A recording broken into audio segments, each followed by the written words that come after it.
की बैठक खत्म हो गई है। मुख्यमंत्री अशोक गहलोत की अध्यक्षता में ये बैठक हुई है। होटल फेयरमाउंट में ये बैठक चली, जिसमें कई महत्वपूर्ण चीजों को लेकर चर्चा हुई है। विधानसभा सत्र को लेकर इसमें चर्चा की गई है, आगे की रणनीति इसमें बनाई गई है। तो कांग्रेस विधायक दल की बैठक जो फिलहाल समाप्त हुई, मुख्यमंत्री अशोक गहलोत की अध्यक्षता में बैठक हुई है और आगे की रणनीति को लेकर इसमें चर्चा बताई जा रही है, चर्चा की गई है। और इसके अलावा 14 अगस्त से शुरू होने वाले विधानसभा सत्र को लेकर भी इसमें चर्चा की गई है। दरअसल 14 अगस्त तक जब विधानसभा का सत्र शुरू होगा, तब तक फेयरमाउंट होटल में तमाम विधायकों को रुकना है और इससे किसी भी तरीके से कामकाज सरकार का प्रभावित ना हो, इसे लेकर भी कोशिश यहां पर जारी है। सुशांत पारिक जी मीडिया संवाददाता खबर पर जानकारी के साथ जुड़ रहे हैं। सुशांत, क्या कुछ महत्वपूर्ण रहा इस बैठक में?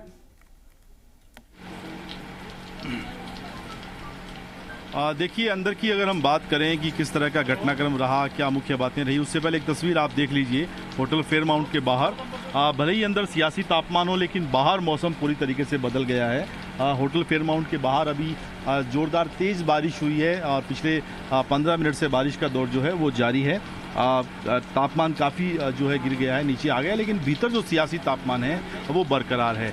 और बैठक 1.5 घंटे चली।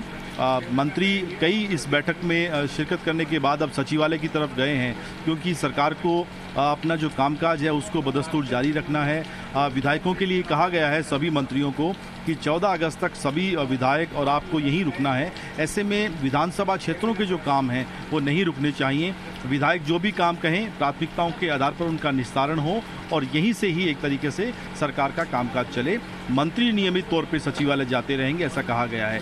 दूसरा, 14 दिन तक सरकार अब कोशिश करेगी सत्ता और संगठन के तालमेल से आने वाले दिनों में, अब जब नई टीम बनाएंगे गोविंद सिंह डोटासरा, तो ब्लॉक अध्यक्ष और जिला अध्यक्षों के जो नाम हैं वो विधायकों से मांगे गए हैं और कहा गया है कि आप अपने सुझाव दीजिए। गोविंद सिंह डोटासरा और जो अविनाश पांडे हैं प्रभारी, वो मिलकर कार्यकारिणी का गठन करेंगे।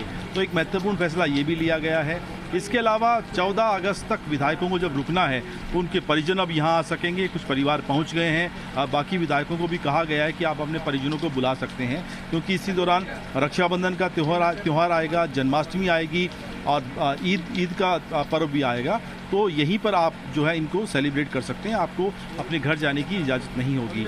मुख्यमंत्री ने कहा है कि ये जो एक तरीके से नैतिक जीत मिली है, विधानसभा का सत्र आहूत हो रहा है, उसमें आप सबकी एकता है और एकता आपको बरकरार रखनी है, बनाकर रखनी है, क्योंकि आगे की रणनीति को लेकर भी समय समय पर विधायकों के साथ डिस्कशन होगा कि किस तरीके से विधानसभा सत्र में विधायकों की भूमिका रहने वाली है। लेकिन इन सब के बीच में सुमित, एक खबर ये भी आती है कि सचिन पायलट कैंप के विधायकों ने कहा है कि वो विधानसभा सत्र आएंगे, शामिल होंगे।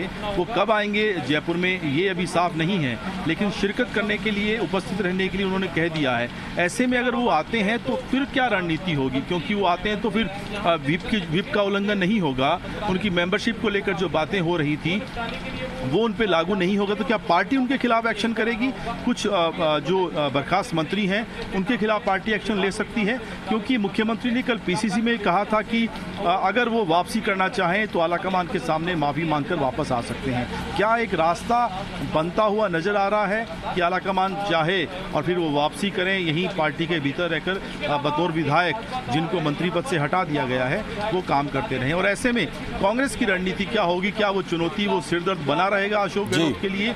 ये भी बहुत महत्वपूर्ण सवाल होगा। सुशांत, विधानसभा सत्र को लेकर क्योंकि बार बार निशाना साधा गया कि बहुत ज्यादा क्लियर एजेंडा जो है वो नहीं रखा गया है, क्या उसे लेकर चर्चा की गई? उसमें आखिर क्या रणनीति रहेगी? देखिए, इस बारे में बात नहीं हुई है कि विधानसभा सत्र में फ्लोर टेस्ट होगा या बिल पास करवाए जाएंगे, किस तरह की रणनीति होगी। शुक्रवार है 14 अगस्त को, तो हो सकता है उस दिन सदन बहुत ज़्यादा देर तक नहीं चले। शोकाव्यक्ति के बाद कार्रवाई सोमवार तक स्थगित की जा सकती है। लेकिन सरकार क्या कोशिश करेगी शनिवार और रविवार अवकाश के दिन भी विशेष परिस्थितियों के हिसाब से सदन चलाने की? ऐसे में अगर सदन चलता है तो क्या फ्लोर टेस्ट जैसी स्थिति बन सकती है?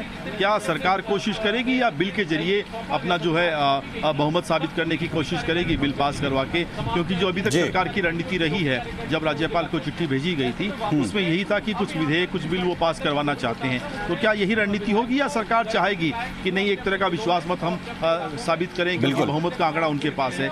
ये सारी रणनीति जो है ये आगामी दिनों में बनेगी। बिल्कुल, इससे तमाम चीजों को लेकर जो ज्यादा क्लैरिटी है वो कुछ दिनों के बाद यहाँ पर आएगी।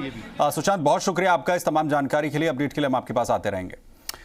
चलिए आगे बढ़ेंगे और अब रुक करते हैं फटाफट खबरों का, दिखाते हैं आपको सुपरफास्ट। जयपुर के होटल फेयरमाउंट में विधायकों की बैठक में मुख्यमंत्री ने विधायकों से कहा है कि आप सभी की एकजुटता की ये जीत है, सभी को 14 अगस्त तक यहीं रहना है, जनता से जुड़े काम यहीं से होंगे।